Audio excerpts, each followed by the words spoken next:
you must pursue higher studies. Absolutely, sir. And adding to this, sir, lately there has been a lot of certification courses people are pursuing, and a lot of certificates are being provided by different organizations. Then students can actually go forward with them given the current scenario. Oh, Yes, oh, sir. absolutely. And when someone says that COVID is killing us out there, well, if you look at rationally, there are so many new opportunities has come up as well, right? I saw the other day Plural site, they were offering 3 days of free access to their entire content, and same is the case with so many other learning platforms. They have now access to information and knowledge. Earlier, they were not able to even pay for that. So these are the opportunities for students, for people who would like to learn, and they should make the best use of it. And again, I would truly like to keep it very simple. Think what's in demand, right? Do you have the skill sets which are in demand? If no, you don't have to be anxious about it. All you have to do is figure out a path to build those skill sets, and before you know it, you will land a job. Absolutely, sir. I'm sure this was really going further, sir. So there has been a shift to work from home, as we all know, and including the organizations, educational institute, and students are also moving from studying from home. What we can say. How, according to you, is it important for the educational system to keep pace with the fast-growing technology, and how should students and professionals deal with the same? Well, it's absolutely critical. I think, especially in India, education systems should have evolved years ago. They should have started making the best use of the technology that is available out there. But then, we are a developing country. There are so many constraints, so many challenges. So it's always easier said than done. However, this is another area of opportunity. I think COVID has unsurfaced in so many senses. Now, things that our education institutions were taking for granted and always thought are good to have, now we'll approach the same thing from a very different perspective. Having said that, we as a country, we as a nation, I don't think every single one of us has the right infrastructure to make the best use of online learning. But that does not mean that we should not get started. Now I have a 5-year-old son, and he is taking his online classes from last 4 months. Although he just spent 60 minutes a day, but and he may not be able to learn as effectively as in the classroom, but there is a start, right? Instead of not learning at all versus learning something, I'll always take the latter one. So work from home, again, be little innovative. I think 4G evolution in India has paved the way for all the mobile users at least to spend 30 to 60 minutes in learning something on their mobile. If you do not have infrastructure, look around, ask for help. There may be a friend, relative with a better infrastructure who can lend it to you just for 30 minutes, 60 minutes a day. And even for education institutes, stop taking technology for granted. COVID is just one instance that has made us realize that, and we should not ignore it now. It's inevitable that we should bake technology into our everyday learning, and we should do everything to make it happen. So it's a both ways. But like I said, sometimes to shake the world, you really need to do something. This time nature did that bit for us, and I hope everyone will look at the brighter side of it. Adding to this is on a very personal aspect. Being a student, I'm pursuing online education. And sir, as you said, you are working from home. Sir, how much do you think it is there to stay? How do you think that in the future work from home is going to be there? And since we see an alternative on online education too, so is it there to stay, sir? I hope that it does, but then I wouldn't hope for it if someone doesn't have the right infrastructure. I have never been a fan of work from home, or not because I don't like it. It's because our upbringing, our education has not brought us up with same sense of responsibility, same sense of behaviors that one should be exhibiting while working from home, right? Unlike Western countries, their upbringing helps them build that mindset from the childhood. They have their dedicated spaces at home. They have all the infrastructure that they need, and their upbringing also helps them build that mindset. I don't think in India, we have that mindset as of today. A lot of people who are part of technology sector, but that's very small, right, in context of the entire India population. They may have it, but not others.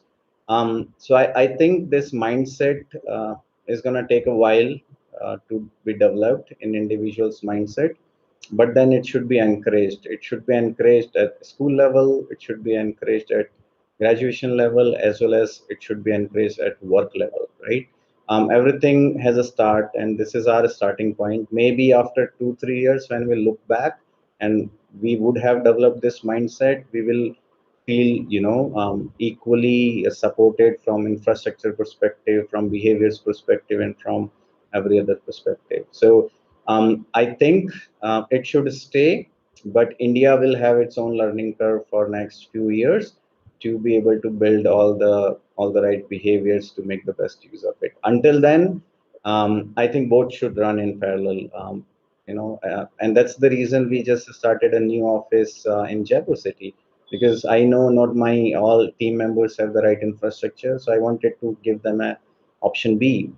Just to be in office alone and make the best use of infrastructure is there. So I think both options should exist in parallelly for next few years, and once we have that mindset developed, infrastructure developed, then work from home could always be the everyday routine.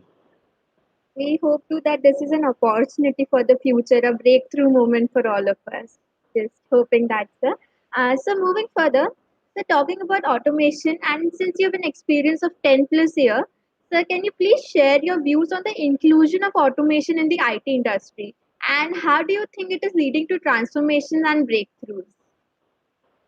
Well, again, and I'm sharing my personal views today a lot. Before we think of automation in context of IT industry, let me, give you an example that I studied in my post graduation, and the subject was innovation and inventions. And I learned in one of the articles that the world's best innovation was inventing scissors, right? And before scissors, I have no idea how people used to cut anything or everything. But then scissor was an invention that made everyone's life easy, right? In a way, if you really think, it was some kind of automation, which made our lives better. Did it take people's job? Probably yes, but then it has created so many other jobs. Maybe equal number of jobs, maybe more, but it did create. Then there was a whole industry which was producing scissors. There was a whole industry involved in supply chain of manufacturing scissors, right? Those jobs never existed until scissor was invented. So that's a non-IT context that I usually look at automation. That automation is about automating tasks which are repetitive, which are mundane, and I don't think they are worth our time if they can be done by a machine or a computer. But then the bright side is automation creates areas which are not known as of today. And if you take our IT industry for an example, there are so many chatbots and other process automations going on. Are they taking jobs? In a short context, if you look at it, maybe yes, but are they creating like equal amount of or more amount of jobs? Absolutely. So we have to start looking at automation in a broader and holistic context. Automation is good for us. Automation makes our life better. Our life is improved because of automation, and it should not be perceived that it's it's here to take the jobs, and that's the case even in IT. So my suggestion and advice to everyone in this webinar is to look at automation holistically, see what it has automated, and what new industries or new job opportunities it has created in the process. And robot, you build a robot that's not going to run on its own. Now you would need a supply chain. Now you would need a robot manufacturing. You will need a robot maintenance. You need a robot services and whatnot, right? So Absolutely. Sir, that was really, really, really insightful, sir. Moving to our next question, sir. So, you have had this wonderful, successful experience of years in the industry, and that intrigues us all as to what exactly you did and what was your breakthrough moment and your journey all the way through. We all want to listen about that. okay, well, you know, when I graduated, in a lot of my interviews, interviewers asked, "Hey, Anil, what's your vision for 3 years and what your vision for 5 years?" And I never really understood back then, what they are asking and how am I supposed to know that or tell that, because I have no idea. So I decided that I'll just go with the flow in my career. I'll not plan early on much. I was a very passionate programmer for the first 2 years of my career.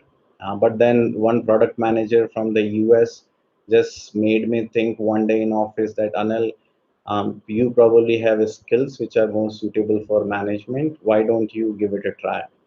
And that kind of stuck with me. So I explored my options, went to London, did my post graduations from there, in a hybrid degree program of the School of Management and Department of Computer Engineering. I just did that because someone said I had it in me. And after that I ended up in management. So my first breakthrough moment was going to UK, studying for a year, and their education system is drastically different than India. It takes a while for one to get used to it. So that was very enriching experience. I came back to India. I always wanted to be India. I started in management side of the house, and then one day I was in a hotel room having my breakfast, and it made me realize that I was running too fast, too quickly, and my life was 80% about work. My son was already year and a half, and I hadn't spent much time with him. So I decided to put some kind of break on my career, deprioritize it a little bit, and I decided to move to my hometown Jaipur. And that's when I started with Aperio, as well as the Salesforce CRM, which was again a very new area for me. So I would say that was the another breakthrough moment, switching the career once again. So I did that when I moved from programmer to higher studies to management, and this time I was leaving my expertise aside, which I have obtained in last 10 years, and going to try something new. But I really enjoyed that here in Jaipur at Aperio. And then I decided that I should do something to grow Jaipur IT community, or IT infrastructure in general in Jaipur. So I again explored few interesting opportunities where I can generate opportunities and give it to the people of Jaipur and Rajasthan, and ended up starting Horizontals Jaipur Technology Center. So that was probably my third breakthrough moment.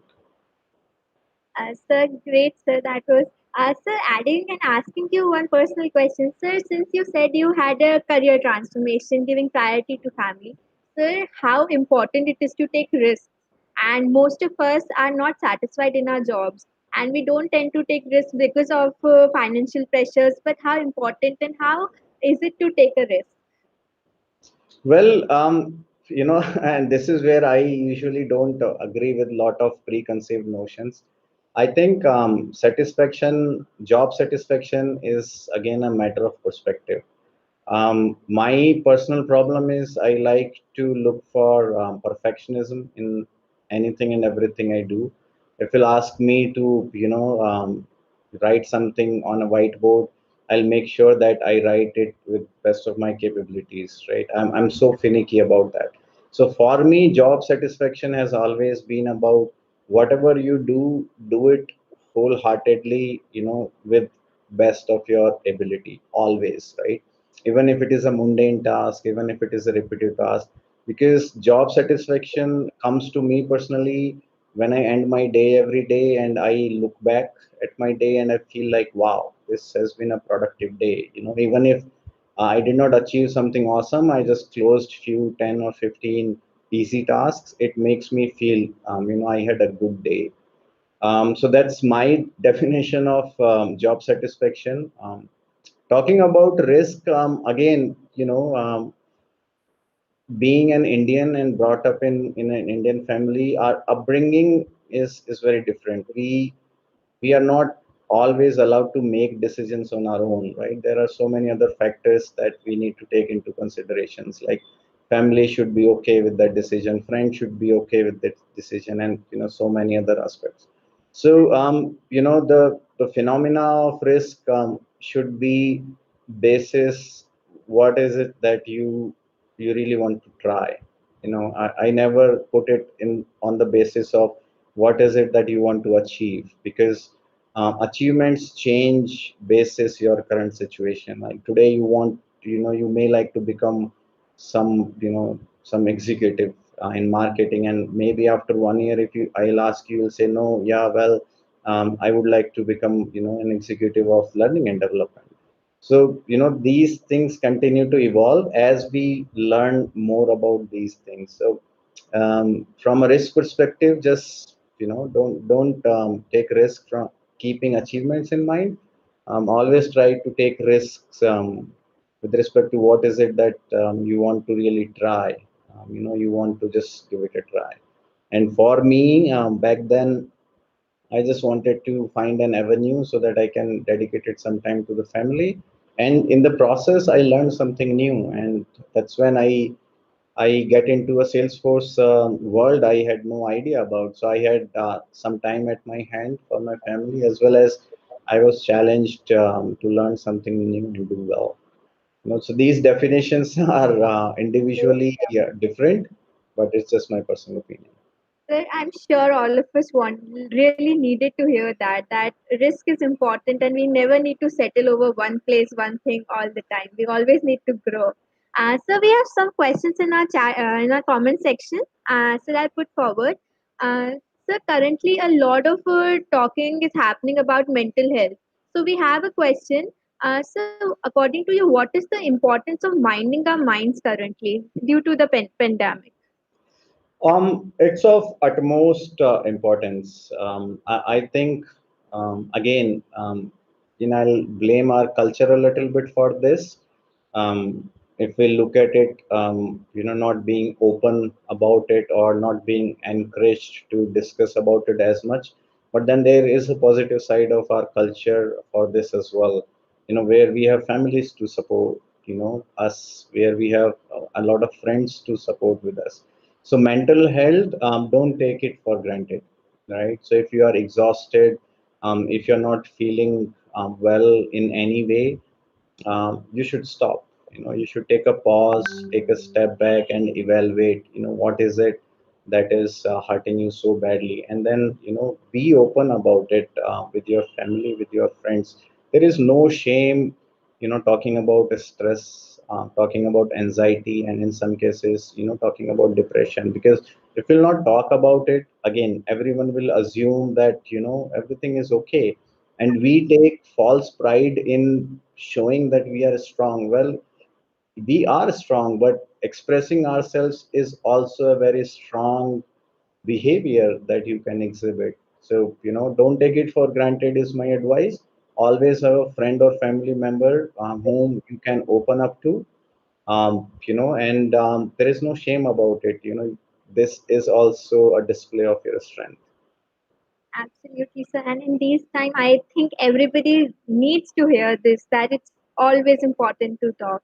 So the next question we have is, sir, in these times of crisis, has there has always been an opportunity for a change? Are you optimistic that when we emerge from this, it could be a chance to create a better economy and a organized India? Well, I wouldn't wait for this to be over, even to start thinking about it, because I and my team, we did just that. I started my current job on 13th of April, right in the middle of lockdown. I started with my own personal laptop on day one because there was lockdown and courier services were not active, right? And it's been 4 months. We are a team of 10 in Jaipur. We have a brand new office in Jaipur, and we are doing some cool work. So why wait? Pandemic will have its own life cycle. All the health machinery is doing their best to find a solution for it, but we should not be thinking, okay, well, let's just get this over with and then economy will be better. No, like I said, when we talk about automation, something has stopped and something has started. The same goes with COVID. COVID has started, and some new things are coming in the business, in the job market. And economy will also um, encountering new things. Like you'll see masks now probably on all the shops, right? Mask Yes, as sir. a product was only meant for healthcare. Now more than 6 billion people are using this product, right? So Absolutely, yes, this sir. is again, even if it is small contributor, it is still a contributor to economy. So there are some new areas which are growing, significantly. There are areas which are taking a hit, but then we should not wait for this to get over to start something. Start today. Yes, sir, absolutely. So our next question states, the classes are from 9 to 5. Do you think it will have a positive or negative impact on students? What can be a better option in that case? Sir, a lot of digital contact has increased, which was not there in offline classes. So there are always perks. So any other way it could go further? Well, I'm surprised that there are continuous back-to-back classes from 9 to 5, because I remember my college days when we were in classroom in person. It was kind of hard to attend classes 9 to 5. So first kudos to all the students who are taking these classes 9 to 5. I don't think it is sustainable. I think education institutions has to be innovative about it. They need to find a way how can they create a combination of, for example, online classes which are live, then online content which is offline, collection of videos and stuff. They may start thinking, they start couriering some printed material. They may start asking their students in the batches of 10, for a class of 50, 10 students every day. I don't know, but institution and education system has to put their creative hats on, and they have to be innovative about it. One mode of delivering is not gonna be forever. It's not gonna be as effective. So they just need to think of innovative ways of blending various avenues together. Yes, sir. Sir, the last question we could take over here is, sir, since you said that you have put up a framework in Jaipur itself and a new framework in order to help people during this time, sir, from an HR point of view, sir, companies are laying off, as we all know, and from a point of view of a director of an organization, sir, how ethical it is to lay off and or how important it is to lay off. So there is always a dilemma in both of them. So what is your point of view that companies are doing so? Well, honestly, I don't think anyone like to let go of anyone, right? Especially in India, because our social fabric is so strong. We always feel emotionally connected with our employees, and we always exhibit empathy towards our employees. So it's not easy for organizations to let go of anyone. So if you think of it in a layoff context, you are always going to feel bad. But the moment you will start think of it in a business demand and supply context, right? Or the prioritization of business context, you will realize that there are certain skill sets that you should have acquired months ago or years ago, which you took for granted, right? I think that is gonna push you a little more to build those skill sets. And experiences like these are not nice, but then they are a breakthrough moments in your career. They are in a way telling you that just look at yourself. You can't take your job for granted because organizations' priorities will change, and as they change, they will always look for supply that fulfills their demand. And if you're not part of that supply, you will never be part of that demand. So it's again a matter of perspective. I think layoffs are bad in general, but no one does that intentionally. There are always driving factors. And one takeaway, being on the receiving side of it for anyone is to do an introspect and figure out what is it that you are missing in yourself, versus the other candidates who aren't. And once you learn about those, put your heads down and then just get working towards it. Absolutely, sir. Sir, coming to the end of the webinar, sir, I would want you to address our audience as to what and how to go forward in their careers.